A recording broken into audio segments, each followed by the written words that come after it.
Halo Psikovelas, selamat datang di Psikologi Bersuara. Aku Aida yang bakalan nemenin teman-teman buat episode kali ini ya. Nah, akhir-akhir ini tuh kesehatan mental jadi trending topik yang banyak dibicarakan di kalangan remaja. Apalagi sewaktu COVID-19 itu banyak banget yang buat konten tentang mental illness, terus kayak menurut trik psikologi, gini-gini gitu. Yang berakhir self-diagnose karena dirasa cocok, di konten itu cocok sama dirinya sendiri. Nah, sebelumnya self-diagnose sendiri itu merujuk pada tindakan ketika suatu individu memberikan diagnosa secara mandiri, entah itu dia dapat informasi dari teman, keluarga atau media sosial ya, biasanya itu tentang apa yang terjadi dirinya yang berkaitan dengan kesehatan mental. Nah, di sini juga ada survei dari The Thinker Law Firm, sebanyak 44% responder dari orang Amerika Serikat melakukan self-diagnose gitu. Mungkin karena memang tidak tahu ya self-diagnose itu apa, jadi mereka tuh kayak dirasa cocok, ya udah gitu. Nah, maka dari itu episode kali ini kita akan membahas lebih lanjut tentang self-diagnose bersama dengan Kak Riki Alejandro Martin, SPSI CHCHT. Selamat datang Kak di Psikologi Bersuara. Selamat pagi. Selamat pagi. Nah, kabarnya gimana nih? Kesibukannya? Baik. Syukurlah. Kesibukannya lagi apa nih Kak?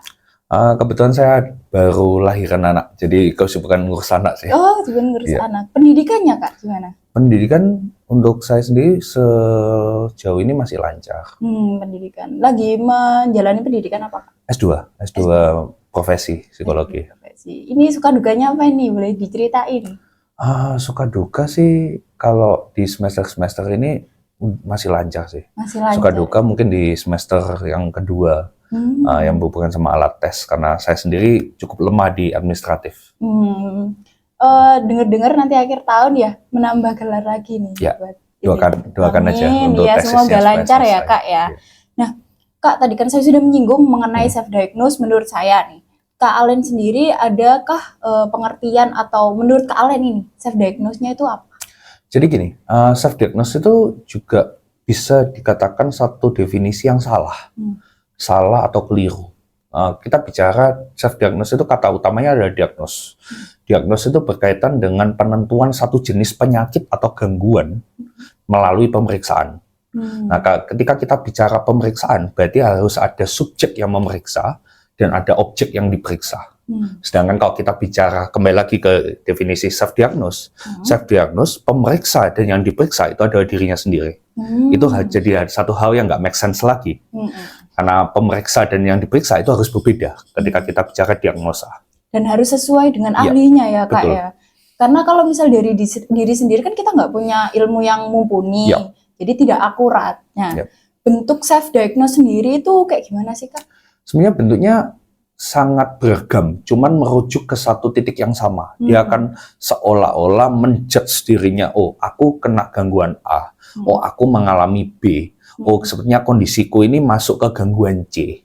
Jadi dia cenderung menjudge dirinya sendiri tanpa ada pemeriksaan secara profesional terlebih dahulu. Berarti kayak melabeli diri sendiri juga gitu ya Kak ya. Nah, faktor utamanya dari self-diagnose sendiri ini gimana? Faktornya cukup beragam juga. Kalau kita bicara dewasa ini, di masa-masa sekarang ini, terutama faktornya ini akan sangat berkaitan erat dengan tren. Iya benar-benar. Di TikTok, di media sosial manapun, di Instagram, sangat jadi tren ketika orang gembar-gemborin, oh aku kena gangguan bipolar, oh aku depression. Itu jadi hal yang jadi tren tersendiri. Ketika mereka mengungkapkan itu, mereka akan dapat perhatian. Dan perhatian ini yang bisa jadi menjadi motivasi orang untuk melakukan hal yang sama. Jadi pertama ikut-ikutan tren. Yang kedua mereka dapat reinforcement positif dengan dapat perhatian dari khalayak umum, dapat like lah, dapat respon komentar yang mendukung. Yang mungkin saja itu nggak mereka dapatkan sebelumnya. Bisa jadi ke arah sana. Atau juga bisa jadi penyebabnya gini. Orang ini kebetulan orang yang kipuan, suka baca. Terus habis gitu ilmu cocokloginya muncul nih. Kok mirip? Iya bener. Kok hampir sama, dicocok-cocokkan. Iya bener. Meskipun kadang dirinya cuma mengalami mengalami insomnia. Dirinya cuma insomnia setahun cuma sekali. Oh, aku mengalami insomnia ini. Padahal setahun cuma sekali. Nah, itu yang jadi hal yang cukup menarik ketika kita bicara self-diagnose di masa-masa ini. Berarti memang sebenarnya self diagnose ini ya cocok-cocok logian Iya. gitu ya, cocok-cocokan aja gitu kan. Karena dilakukan dengan tidak profesional. Sugesti juga ya Kak ya. Sugesti juga bisa. Sugesti berarti Ya. dari mulai kayak cocok-cocokan terus disugestikan dari Betul. diri sendiri, jadilah self diagnose kan. Ya. Nah, pengaruhnya self diagnose ini di dalam mata psikologi itu apa Kak? Sebenarnya pengaruhnya ke banyak hal. Satu, ketika kita mendiagnosis diri sendiri, otomatis kita akan menimbulkan satu kecemasan. Kalau di psikologi, secara psikoanalis itu ada 3 jenis kecemasan. Ada kecemasan neurotik, ada kecemasan realistis, ada kecemasan moral. Kecemasan neurotik ini yang jadi ujung tombaknya. Jadi kecemasan yang tanpa alasan. Oh ya. Tanpa ada sebabnya. Kalau kita bicara kecemasan realistik, di depan ada singa, kita takut, wajar. Iya, benar. Kecemasan realistik. Ya. Kecemasan moral, kita takut berbuat jahat karena takut dosa. Kecemasan moral. Tapi kalau kita bicara kecemasan neurotik, itu tidak ada sebab yang jelas. Sehingga sebabnya itu berdasarkan kecemasan yang ada di pikiran kita. Ketika kita mendiagnosis, misal, kita mendiagnosis diri kita mengalami depresi. Otomatis kita akan di dalam diri kita akan ada sebuah kecemasan. Kecemasan ketika berkembang, dia akan menjadi satu gangguan malah. Bisa jadi gangguan kecemasan ketika tidak segera ditangani. Itu bisa jadi salah satu dampaknya. Tapi ada juga dampaknya yang mungkin ke arah medis. Saya pernah dapat satu teman, dia sama, mendiagnosis dirinya sendiri mengalami depresi. Akhirnya, apalagi ini yang jadi satu bahan yang menarik untuk dibicarakan. Saya juga baru tahu, ternyata obat-obatan jiwa itu ada juga yang dijual bebas di Shopee. Kok bisa gitu ya Kak ya? Saya juga bingung gitu. Kebetulan teman saya beli obat itu, dan memang saya lihat obatnya, memang itu obat antidepresan. Teman saya beli di Shopee, teman saya minum obatnya, dan apalagi dia sebenarnya tidak mengalami depresi, otomatis ya dia jadi orang yang tidur seharian. Karena obatnya nggak tepat sasaran. Mungkin juga ketika dia beli, dia nggak tahu obatnya, bisa jadi ini terjadi overdosis. Karena kita nggak tahu dosisnya kan. Iya, benar. Ibarat aja gini, sebenarnya semua obat itu akan jadi positif ketika menyerang masalah yang sesuai. Contoh obat sakit kepala ya untuk sakit kepala. Iya, benar. Kalau orang nggak sakit, kita bicara yang sering dipakai di masyarakat umum, CTN. Iya, CTN obat alergi kan. Iya. Tapi banyak disalahgunakan menjadi obat tidur, obat untuk bisa istirahat, bisa menenangkan bisa diri. menenangkan. Jadi obat penenang. Ini yang sudah salah kaprah. Karena tujuan CTM itu ada obat tidur. Tujuan dari CTM ada obat alergi. Tapi malah dialihkan ke obat tidur. Ini yang jadi salah sih. Berarti memang harus ada ini ya Kak ya, pengetahuan dasar lah sebenarnya mengenai kayak harusnya aku tuh sebenarnya kayak gimana, harus mengetahui diri sendiri juga. Iya, betul. Sakit apa, gejalanya gimana, Betul. gitu. Nah, itu kan dari psikologinya. Kalau non psikologinya gitu Kak, pengaruhnya gimana? Iya, kalau dari non psikologinya itu kalau kita bicara ke masyarakat umum, itu justru akan menimbulkan judgement. Saya yang masih nggak habis pikir itu gini, kenapa kok sekarang ini jadi banyak orang yang bukan memandang sebelah mata orang yang benar-benar mengalami gangguan ya. Tapi kenapa kok seakan-akan gangguan ini jadi suatu kebanggaan tersendiri? Orang yang gangguan sendiri aja pengen sembuh, tapi orang yang nggak ngapa-ngapain, yang waras secara psikologi, kenapa kok pengen jadi gangguan? Pengen sakit gitu ya Kak ya? Kenapa kok pengen tampak sakit? Lebih tepatnya. Perhatian mungkin, cari perhatian, betul. Cari perhatian. Betul. Mereka ingin dikasih oleh orang umum karena kan belum dapat dari lingkungannya, gitu. Betul. Ya, bisa jadi.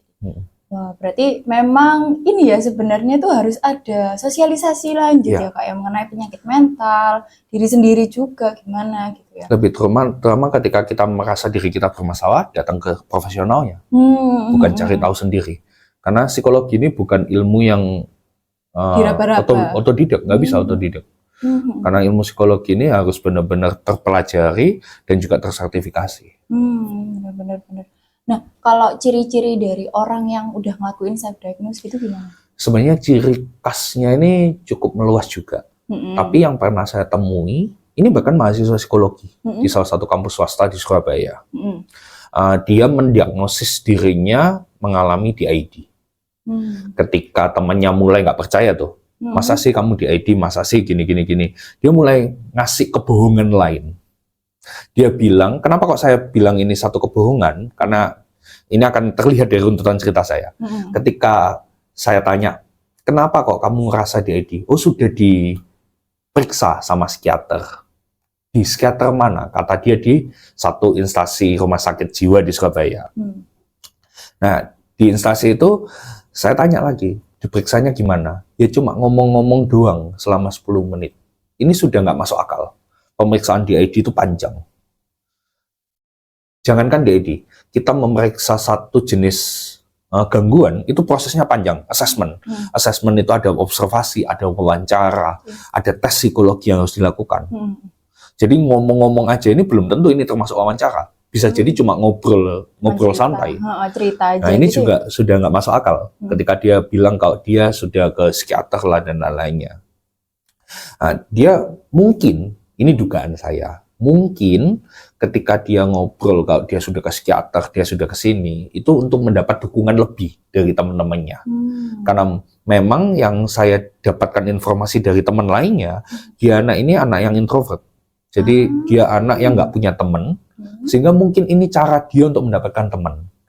Yang pertama. Kemudian kalau kita bicara ciri lainnya, sebenarnya orang yang gangguan asli itu jauh akan terlihat lebih natural dibanding orang yang seakan-akan pakai topeng gangguan. Oh, jadi kayak bunglon gitu ya dia. Saya pernah menemui satu orang, mungkin teman-teman sudah pernah kenal istilah cutting ya. Ya, ini. Istilah cutting yang lagi booming sekarang. Orang yang benar-benar melakukan cutting asli, yang pernah saya temui dan yang saya baca di beberapa jurnal, dia akan cenderung menutupi bekas cuttingnya. Tapi orang yang melakukan cutting untuk dapat perhatian, untuk menjadi topeng aja, dia justru liatin tuh bekas cuttingnya. Kalau nggak biasanya pakai Hansaplast gitu ya, biar ditanyain, kenapa gini. Dan lagi pula dari sisi dia sendiri, antara orang yang benar-benar cutting sama orang yang pura-pura cutting, itu juga ada perbedaan. Orang yang benar-benar melakukan cutting, dia akan mendapatkan stress release. Setiap kali dia ngiris tangannya, dia akan dapat stress release. Itu kenapa kok orang yang melakukan cutting itu berulang kali. Tapi orang yang melakukan cutting hanya sebagai topeng, ketika dia ngiris tangannya, yang dirasain bukan stress release, tapi sakit. Itu yang terjadi sih. Berarti memang ini ya, dari mulai dia tuh bohong, terus habis gitu, itu yang ngebuat dia punya sugesti, sampai akhirnya dia mendiagnosa dirinya sendiri. Padahal belum tentu benar ya, Kak ya. Nah, gimana sih, kan ada tuh orang-orang yang masih terpacu sama mindsetnya bahwasanya dia tuh percaya sama dirinya sendiri, percaya apa yang sudah dia baca gitu kan, entah dari medsos atau dari web-web kesehatan, itu biasanya juga kan tentang diri kita itu kayak gimana gitu. Itu kira-kira mengatasinya gimana ya, Kak, biar nggak terjadi terus-menerus gitu loh. Oke, ada satu cerita menarik yang pernah saya alami sama istri saya. Istri saya waktu itu telinga kanannya sakit. Dia waktu itu iseng-iseng tanya dokter secara online. Saya bilang bisa jadi ini oknum dokter. Kemudian dokter mendiagnosis dengan diagnosis tertentu. Saya lupa waktu itu diagnosisnya. Tetapi selama 3 hari istri saya mengonsumsi obat yang direkomendasikan oleh si dokter ini tidak kunjung sembuh. Akhirnya istri saya memutuskan untuk ke rumah sakit. Kami ke salah satu rumah sakit swasta di Surabaya. Kemudian dokter bilang, sebelumnya pakai obat ini diresepin siapa? Istri saya bilang, diresepin dokter dari online bla bla bla. Loh, sudah diperiksa? Belum. Dokter di rumah sakit itu bilang, kayaknya bukan dokter dia pesulap kayaknya. Bisa tahu tanpa ketemu, tanpa periksa terlebih dahulu. Ketika kita mendapat, memang informasi yang beredar di online ini cukup banyak. Mungkin ada yang terpercaya, ada yang tidak terpercaya. Tapi ketika kita bicara soal diagnosa, kita akan erat kaitannya sama yang namanya assessment, pemeriksaan psikologi. Pemeriksaan psikologi itu harus dilakukan dengan sangat berhati-hati dan seksama. Karena beda orang, beda kasus. Misal, ada 2 orang, A dan B. A mengalami masalah A, dampaknya B, C, D. B mengalami masalah A, dampaknya Z, X, Y. Dampaknya bisa berbeda, outputnya bisa berbeda, meskipun masalahnya sama. Jadi itu kenapa kok assessment itu harus dilakukan dengan secara hati-hati dan profesional. Nggak bisa dilakukan sendiri. Jadi kayak gitu. Berarti kalau dilakukan sendiri kan kayak mengira-ngira, aku kan segini, aku gini-gini. Sedangkan kalau sama profesional kan kita nggak kenal. Betul. Jadi kita dilakukan secara objektif, bukan secara subjektif ya, Kak ya. Nah, berarti memang jalan utamanya itu kalau misal memang merasa tidak sehat, entah dalam kondisi fisik atau mental, memang paling betul kan di professional help ya, Kak ya. Nah, Lalu di dampak positif ataupun negatifnya ini, orang-orang yang udah ngeklaim dirinya punya kesehatan mental tanpa bertanya kepada professional help, itu gimana, Kak? Oke, sebenarnya saya jawab dulu yang sebelumnya. Jadi gini, ketika kita merasa diri kita tidak baik-baik saja, itu sebenarnya ada 3 hal yang perlu kita lakukan. Yang pertama, ketahui kenapa kita nggak baik-baik saja. Kalau kita nggak bisa ngetahui diri kita kenapa nggak baik-baik saja, kita harus pastikan diri kita ini masih bisa mengatasi nggak. Kalau diri kita sudah nggak bisa mengatasi, cari profesional. Jadi itu yang bisa dilakukan. Kalau kita bicara tentang dampak positif, dampak negatifnya, saya rasa di self-diagnose ini mungkin nggak ada dampak positifnya. Tapi ada satu unsur dari self-diagnose yang bisa menjadi dampak positif. Jadi gini, orang yang melakukan self-diagnose sebelumnya pasti akan merasa aware, punya kesadaran tentang kesehatan mental dulu kan. Iya, benar-benar. Nah, orang yang sudah punya kesadaran kesehatan mental positifnya, dia akan jauh lebih aware dengan kondisi mentalnya. Dan jauh lebih aware untuk, oh aku harus ke profesional. Cuman yang keliru, dia tidak ke profesional, dia malah mendiagnosis dirinya sendiri. Dampak negatifnya justru banyak. Mungkin gangguan yang sebenarnya dialami tidak tertangani. Misal, orang ini memiliki gangguan A, tapi dia merasa, enggak, kayaknya aku dia gangguannya gangguan B. Nah, gangguan A yang sebenarnya ini malah nggak tertangani. Nah, kemungkinan kedua, dia mengalami kecemasan. Orang yang mengalami kecemasan, itu justru akan merugikan dirinya sendiri kan. Ketika kita self-diagnose, yang tadi saya bilang, orang itu akan mengalami kecemasan. Dan kecemasan ini jadi bumerang buat dirinya sendiri. Jadi kayak gitu. Berarti dibanding positifnya mungkin kita lebih peduli ya. Mungkin lebih aware sama... Betul. Sebenarnya kita itu nggak lagi baik-baik aja gitu loh. Kalau negatifnya justru bisa menambahkan sakit baru atau menambahkan masalah baru. Iya, jadi masalah baru. Jadi masalah baru karena dari cara mengatasinya sudah berbeda. Nah tadi kan Kak Alen sudah menjabarkan bahwasanya kita bisa mengatasi dari diri kita sendiri terlebih dahulu baru kita ke profesional help. Kalau dari diri kita itu gimana ya Kak caranya mungkin? Oke, sebenarnya caranya cukup banyak. Yang paling mengerti diri kita itu ada di kita masing-masing. Cuman kenapa kok kadang kita butuh ke professional help, kita nggak bisa mendiagnosis diri sendiri, ketika di satu titik kita nggak bisa mengatasi masalah sendiri, ini jadi hal wajar. Contohnya gini, Mbaknya bisa nggak melihat area punggungnya tanpa pakai kaca atau pakai handphone atau pakai kamera? Tidak bisa. Nggak bisa. Mentor saya pernah bilang, semua orang, semua manusia itu punya blind spot. Ada satu titik kita yang nggak bisa terlihat. Nah, inilah gunanya kita ke profesional untuk mengetahui blind spot kita. Jangan-jangan yang menyebabkan kita mengalami suatu masalah, menyebabkan kita terjebak dalam suatu situasi yang tidak diinginkan, itu adanya blind spot kita yang nggak bisa kita lihat selama ini. Oh, jadi kayak gitu. Apa yang tidak kita sadari disadari sama yang lebih profesional gitu kan. Berarti kalau misal dari diri kita sendiri kita bisa lebih healing, bisa kan? Bisa. Melakukan hobi gitu. Ya, melakukan hobi, melakukan stress release. Contoh lagi marah banget, marahnya bukan hanya dipendem, karena marah yang dipendem itu justru akan jadi negatif. Jadi bom waktu gitu ya. Jadi bom waktu. Tapi diriliskan lewat apa? Mungkin lewat buat puisi, lewat nulis, lewat main game, nonton film. Jadi diriliskan marahnya itu. Karena energi negatif yang tersimpan dalam tubuh, ini juga bisa jadi bom waktu. Malah saya punya istilahnya bukan bom waktu. Kayak kita itu seperti kayak melihara monster kecil. Karena kalau bom waktu, kita pelihara sekarang sama tahun depan meledaknya sama. Tapi kalau monster kecil, kita pelihara semakin tahun semakin lama, dia kan jadi besar. Semakin berkembang, bertumbuh jadi gitu berkembang ya. malah. Bisa meluap-luap gitu ya. Sekali marah nanti kalau misalnya udah besar baru meluap-meluap. Makanya ada istilah orang yang diem itu marahnya menakutkan. Mungkin dia terbiasa memendam itu. Sehingga ketika dia satu titik dia marah, dia akan terlihat lebih menakutkan daripada orang yang biasa marah. Berarti itu kan tadi kan kayak self diagnose kan mikirnya kayak cocok logi gini-gini. Oh iya aku nggak bisa nahan amarah. Berarti apa iya karena aku punya penyakit mental ya. Biasanya kayak itu tuh terjadinya biasanya sama remaja atau justru dewasa, Kak? Yang saya dapat di beberapa jurnal itu memang lebih banyak remaja, tapi nggak menutup kemungkinan di usia lainnya juga ada.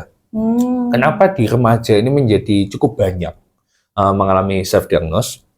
Karena satu, remaja ini kan masa peralihan. Masa yang paling, mungkin bisa dibilang masa yang cukup pelik dalam sepanjang kehidupan, masa pencarian jati diri. Nah, di masa dia mencari jati diri, remaja akan berusaha mengenali siapa sih aku, siapa sih dirinya sebenarnya ini, Oh ya. gimana sih passionnya dia, gimana sih posisinya dia di masyarakat. Nah, karena posisi remaja ini masih bimbang, masih terombang-ambing, sehingga dia mudah sekali untuk mengikuti arus. Karena yang kita bicarakan tadi, salah satu yang menjadi penyebab munculnya self-diagnose, karena ada tren sekarang ini. Oh iya, benar-benar trennya itu. Trennya ngomong gembar-gemborin, oh kalau aku main ke psikiater, periksa ke psikiater, aku jadi anak yang beken, yang ngikutin tren. Jadi kadang itu yang jadi salah kaprah juga, periksa ke profesional, itu bukan untuk menyembuhkan diri, tapi supaya untuk hanya mengikuti tren. Oh iya. Ini yang membuat proses terapi, proses konseling juga nggak bisa berjalan dengan baik. Karena memang dari awal Motivasinya beda. Motivasi dan memang tidak ada kendala apapun dalam mentalnya, tapi dia kayak mengada-ada biar perhatian atau ingin tahu. Biasanya psikolog tahu nggak sih Kak, mana yang memang betul-betul harus ditangani, mana yang memang dia ingin menuntaskan rasa perhatian orang-orang, pengen perhatian orang-orang gitu. Harusnya terlihat. Saya pernah tahu satu kasus, ada satu klien di satu tempat tertentu lah. Dia gonta-ganti psikolog sebanyak 6 kali dengan masalah yang beda-beda. Kemudian waktu itu saya diskusi sama dosen Untak, Bu Rina. Oh ya.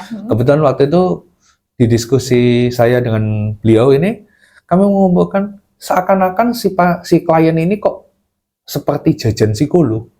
Oh iya. Jadi dia gonta-ganti psikolog, dicobain satu-satu, dan di mana sebenarnya dia tidak ingin menyelesaikan masalahnya, dia hanya ingin dapat perhatiannya. Nah, ini yang juga kalau ditanya apakah psikolog sebenarnya merasa atau tidak, sebenarnya sudah nampak dari konseling-konseling yang dia lakukan, dengan kekonsistenan cerita yang dia ceritakan, ini juga bisa terlihat. Iya, dari gerak-gerik gitu biasanya terlihat ya Kak ya, karena orang yang bohong itu pasti dari awal itu ragu-ragu buat cerita. Betul. Ragu-ragunya itu bukan ragu-ragu karena takut menceritakan, tapi lebih ke takut ceritanya itu nggak berurutan gitu takut ya. Ketahuan juga. Nah itu, padahal kan psikolog memang sudah meneliti banyak hal, jadi sudah bisa kayak tahu gitu mungkin dari awal bahwasanya memang dia tidak benar-benar harus diatasi pada saat itu. Tapi Kak, kalau kayak gitu berarti emang bukannya psikolog bisa memberikan pengertian ya bahwasanya apa yang dilakukan ini tuh sebenarnya nggak benar gitu. Ya, harusnya memang di setiap sesi konseling tujuan kita itu, tujuan profesional psikologi itu bukan hanya untuk menyelesaikan masalah klien, tapi membuat klien itu berdaya untuk menyelesaikan masalah lain di kedepannya. Oh iya. Makanya dalam setiap akhir sesi konseling maupun terapi, kita akan membekali klien dengan kemampuan self-helping. Kemampuan untuk menolong dirinya sendiri ketika menghadapi masalah di satu waktu ke depan. Jadi, keberhasilan seorang psikolog bukan ketika dia dapat klien langganan. Itu kalau kata salah satu dosen Untak juga. Keberhasilan psikolog itu bukan ketika dia mendapatkan klien langganan, tapi ketika klien yang datang nggak kembali lagi ke dia. Karena ketika klien nggak kembali dengan masalah yang sama, itu bisa dikatakan psikolognya berhasil. Keberhasilan psikolog. Konselornya berhasil. Ya. Berarti memang keberhasilan psikolog itu mereka cukup lega bahwasanya kalau kliennya ini nggak kembali dengan masalah yang sama gitu. Nah, Kak, terus kadang kan orang tuh masih menahan-nahan ke psikolog atau ke psikiater karena stigma masyarakat. Bahwasanya kalau ngapain sih ke psikolog atau ke psikiater, kamu nggak gila, kamu nggak gini. Itu yang ngebuat mereka nahan-nahan diri buat mereka nggak datang ke psikolog. Itu tanggapannya gimana? Ya, sebenarnya stigma di masyarakat yang masih beredar kalau kita ke profesional psikologi maupun ke kejiwaan itu berarti kita dalam notabene gila. Kadang itu gini. Orang kadang takut sama stigma, tapi mereka tidak memperhatikan dirinya sendiri. Apakah ketika kita mengikuti stigma itu kita jadi tambah baik? Belum tentu. Bisa jadi, karena kita selama ini nahan diri, karena takut sama stigma, diri kita yang jauh lebih buruk. Karena gangguan itu akan berkembang. Kalau toh misal ada satu orang mengalami satu gangguan tertentu, gangguan A katakan. Ketika itu tidak segera ditangani, itu bisa jadi akan berkembang. Misalnya ada seorang anak saya waktu itu pernah bahas satu kasus di satu diskusi juga. Ada seorang anak waktu kecil dia mengalami conduct disorder. Orang tuanya takut untuk membawa dia ke profesional kesehatan mental, takut dibilang tetangga-tetangganya gila. Oh iya, paham. Alhasil ketika anak ini remaja, anak ini jadi anak yang suka tawuran, suka mencuri, dan suka melakukan kegiatan kriminal lain. Dan akhirnya di usia remaja pertengahan dia mengalami gangguan antisosial. Baru itu dia dibawa ke psikolog. Baru ketahuan dia mengalami antisosial. Dari conduct antisosial itu ada perkembangan gangguan. Nah, ini yang jadi masalah ketika suatu gangguan tidak segera ditangani. Karena gangguan itu bisa jadi berkembang. Jadi kadang kita terlalu memperhatikan omongan negatif orang lain, tapi kita nggak benar-benar memperhatikan diri kita sendiri. Kayak gitu sih. Berarti harus dimulai dari diri kita sendiri ya, lebih peduli ke diri sendiri gimana. Selagi itu memang hal positif, ya kita percaya ke diri kita sendiri aja ya Kak ya. Nah, ini Kak, ada pertanyaan dari dari Instagram dari teman-teman Psychovelas, yaitu ada dari Argentum PHSM.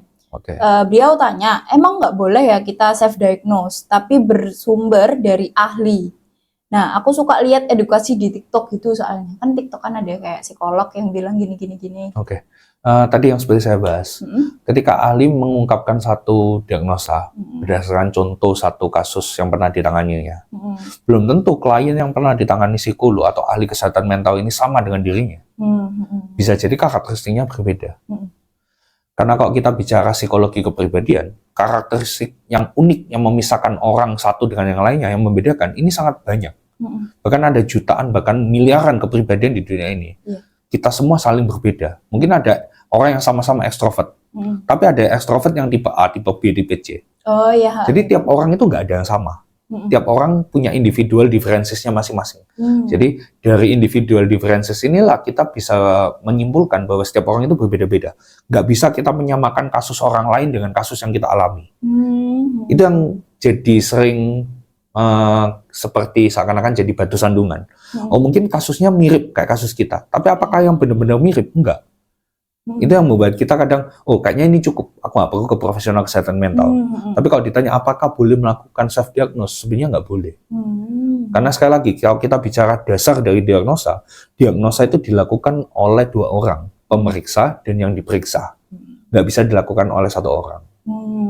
Dan harus sesuai dengan ilmu dan dasarnya gitu ya Pak. Lalu ini yang kedua ada dari Indra THLST. Dia tanya, apakah boleh ketika self-diagnose dijadikan self-reminder dan sebagai self-limitation, gimana Kak? Kita berangkat dari self-diagnose-nya aja. Self-diagnose-nya itu kan jadi satu hal yang udah keliru. Apakah ini boleh nggak dijadikan pengingat? Oh, aku mengalami depresi ya, makanya dari itu aku harus menghindari A, B, C, D, E, F, G, dan lain-lainnya. Tapi apakah itu jadi satu hal yang efektif? Belum tentu juga. Karena diagnosa yang kita berikan ke diri kita sendiri, ini juga belum tepat. Ketika kita mendiagnosa satu gangguan, kita bicara simpelnya gini. Kita mendiagnosa diri kita sendiri mengalami radang batuk. Padahal hanya keselak. Alhasil kita minum obat batuk. Apakah batuknya terselesaikan? Tidak. Karena kan memang bukan itu masalahnya. Iya, sebenarnya nggak ada yang terselesaikan. Iya. Itu hanya seakan-akan ada satu hal yang kita selesaikan, padahal nggak ada yang terselesaikan. Dan bisa jadi kita malah minum obat batuk itu, kita malah mengalami satu metabolisme lain di tubuh kita yang nggak bisa kita ketahui. Karena kita nggak sakit, kita minum obat yang untuk orang yang sakit. Ibaratnya kita sebenarnya nggak mengalami gangguan A, tapi kita memperlakukan diri kita seakan-akan kita mengalami gangguan A. Ini juga nggak bagus juga bagi diri kita. Jadi apakah self-diagnose meskipun itu dijadikan self-reminder atau lain-lainnya, itu akan jauh lebih banyak dampak negatifnya dibanding positifnya. Berarti mungkin jauh lebih baik untuk jadi self-reminder itu lebih peduli ke diri sendiri dan kayak nggak memikirkan stigma-stigma negatif masyarakat. Yaitu tadi kuncinya peduli ke diri sendiri biar nggak self-diagnose dan bisa jadi reminder buat diri sendiri juga. Lebih tepatnya tahu kapan dia bisa menangani atau dia nggak bisa menangani dan harus cari profesional. Berarti memang harus ke profesional ya Kak ya pada akhirnya. Lalu yang ketiga, yang terakhir ini ada dari Sekar ARD. dia tanya, ada nggak sih sumber terpercaya selain ke psikolog atau psikiater untuk menjawab apa yang terjadi ke diri kita, kayak menjawab self diagnose gitu. Oke, kalau ditanya apakah ada sumber yang terpercaya itu menurut saya pribadi itu ada sumber yang dua arah. Kalau kita bicara internet, mungkin bisa dua arah tapi bukan sama profesional. Mungkin saling balas-balasan chat di IG, balas-balasan komen di IG. Oh, aku mengalami ini. Ada yang balas, tapi apakah dia profesional? Belum tentu. Jadi sumber yang terpercaya ketika kita bisa tatap muka dua arah. Yaitu dilakukan pemeriksaan. Karena sebelum diagnosa ditegakkan, itu harus ada serangkaian pemeriksaan yang dilakukan. Dan itu memang harus dilakukan oleh profesional. Berarti memang cara lain untuk self diagnosis itu nggak ada ya. Paling benar juga ya harus ke psikolog atau ke psikiater ya Kak ya. Karena memang mereka yang sudah beliau-beliau yang sudah ahli. Betul. Daripada kita yang meskipun kita mahasiswa psikologi kan kita juga nggak boleh ya Kak ya. Karena ilmu kita juga masih dangkal dalam mengetahui kepribadian kita sendiri. Betul. Meskipun diri sendiri kita nih gitu loh. Kayak aku kan yang paling tahu, masa aku harus cerita orang lain gitu ya Kak ya. Nah, oke, terakhir nih Kak, pesan apa yang mau disampaikan sama Kak Alen buat para psychofellas yang masih dan sering melakukan self diagnose tanpa disadari gitu? Oke, gini, para psychofellas, sebenarnya teman-teman harus lebih aware dengan diri teman-teman lagi. Karena yang paling sebenarnya lebih mengenal diri teman-teman memang teman-teman sendiri. Teman-teman yang paling kenal, teman-teman yang paling tahu, teman-teman yang paling ngerti diri teman-teman. Tapi kita semua punya blind spot. Kita semua punya titik buta yang nggak bisa kita lihat. Itu kenapa kok kita butuh profesional kesehatan mental ketika kita menghadapi satu masalah yang mungkin kita sudah merasa, oh nggak bisa ini, aku nggak bisa ngatasi. Karena sekali lagi, diagnosa itu butuh proses yang panjang. Jangankan kita yang nggak punya, mungkin teman-teman yang nggak punya background psikologi, nggak punya background ilmu kesehatan kejiwaan. Orang yang punya background ilmu kesehatan atau kejiwaan pun bisa jadi salah mendiagnosis, apalagi teman-teman yang nggak punya background ke arah sana. Kayak gitu sih.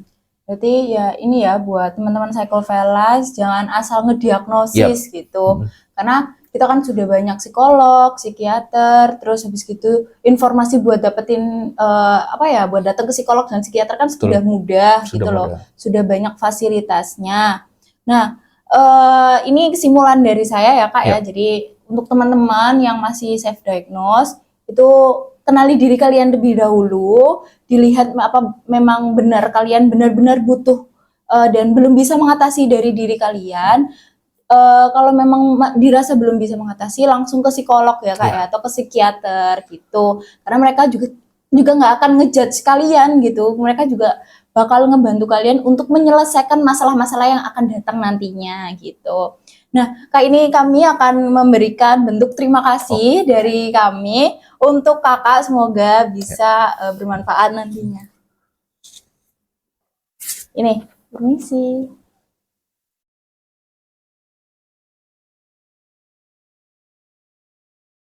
Nah, oke, terima kasih Kak Alen sudah menyempatkan waktunya untuk datang dan berbagi ilmu serta sharing-sharing, ngobrol-ngobrol kecil tentang self diagnose. Ini cukup membantu banget sih.